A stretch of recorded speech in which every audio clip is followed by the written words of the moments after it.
confirm something for me immediately. Based on the navy blue sweater you are wearing, I have decided you are currently training for a maritime expedition to find a lost city of Atlantis. Do not correct me. I have already committed to this narrative. That is wildly specific and completely wrong. I just like the color blue. But thank you for perfectly demonstrating our topic tonight. You just performed a textbook thin slice judgment.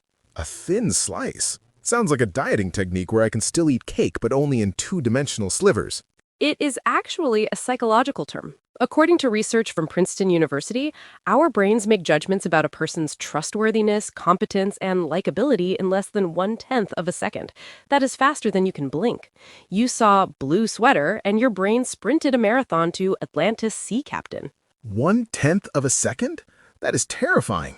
I have barely had time to process that they have a face, let alone judge their moral character.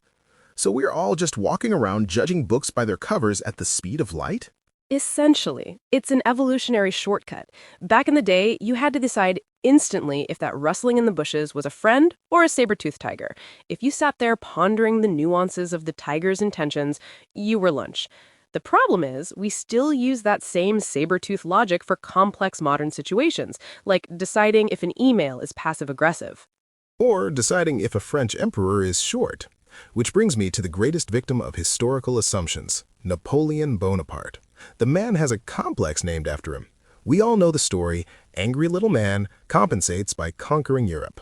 And that is a total lie. The Napoleon is short myth is one of history's most successful smear campaigns. He was actually about 5'6" or 5'7", which was slightly above average for a Frenchman in the early 1800s. He was taller than most of the soldiers he commanded. Wait, so the entire concept of a Napoleon complex is based on fake news? Who started the rumor? Was it a tall rival general? It was a British cartoonist named James Gilray. He hated Napoleon, naturally, so he drew political cartoons depicting him as this tiny, boots-too-big, tantrum-throwing child. The image was so funny and so pervasive that it just stuck. It became the default reality. It is the 19th century equivalent of a viral meme destroying your reputation forever. That is devastating. Imagine conquering half the known world and history remembers you as a garden gnome because a guy with a sketchbook held a grudge. It really shows how dangerous these knee-jerk assumptions can be. Speaking of knee-jerk, that phrase itself has a fascinatingly literal origin. We use it to mean acting without thinking, but it started as pure medical jargon. In 1875, two German neurologists, Wilhelm Erb and Carl Westphal, simultaneously published papers about the patellar reflex. The little rubber hammer test. I love that test. It makes me feel like a puppet. Exactly. They discovered that if you strike the tendon below the kneecap, the leg kicks out involuntarily. The brain is not even involved. The signal just goes to the spinal cord and back. So when we say someone has a knee-jerk reaction to a political post or a celebrity scandal, we are calling them a headless biological machine. Which is polite code for use your brain, please. But why are we so bad at stopping it? Even when I know I shouldn't judge, I do. If someone doesn't text me back in 5 minutes, I assume they have died or joined a monastery. There is no middle ground. That is what psychologists call the friends fallacy. As in the sitcom with the coffee shop? Precisely. In a sitcom like Friends, everyone is transparent. If Ross is sad, he mopes. If Joey is confused, he squints. You always know exactly what they are feeling because they're actors performing for an audience.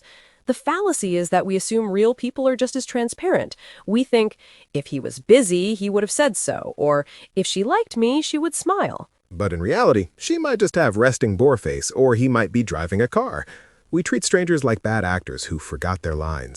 We assume our perspective is the only perspective. It is a cognitive bias called naive realism. We think we see the world objectively, and anyone who disagrees is either uninformed, irrational, or evil.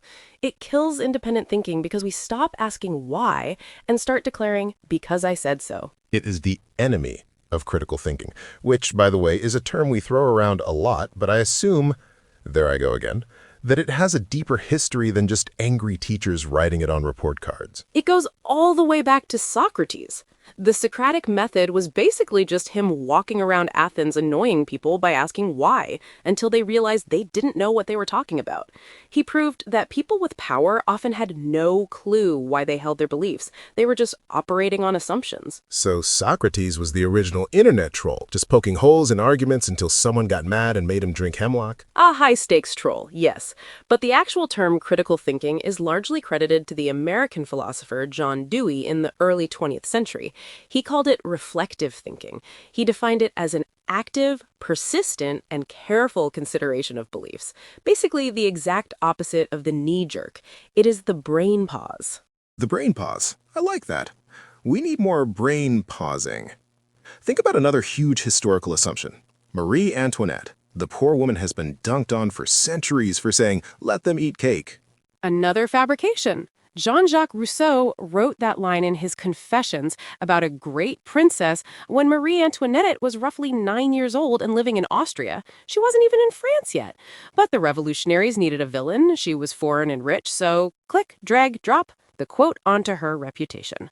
It is terrifying how easy it is. If you have enough anger and a catchy slogan, facts just pack their bags and leave town. It's like the Dark Ages. I always pictured it as a time where everyone just sat in the mud with the lights off for 500 years. The Dark Ages is a misnomer that historians hate. It wasn't dark. We just have fewer written records from that specific period in Europe compared to the Roman Empire. But there was art, poetry, technological innovation. We just assumed no paperwork equals no civilization. I feel personally attacked. My accountant assumes no paperwork equals no income, but I assure you I am working very hard. So if our brains are wired to be lazy assumption machines, how do we fix it? How do we get back to independent thinking?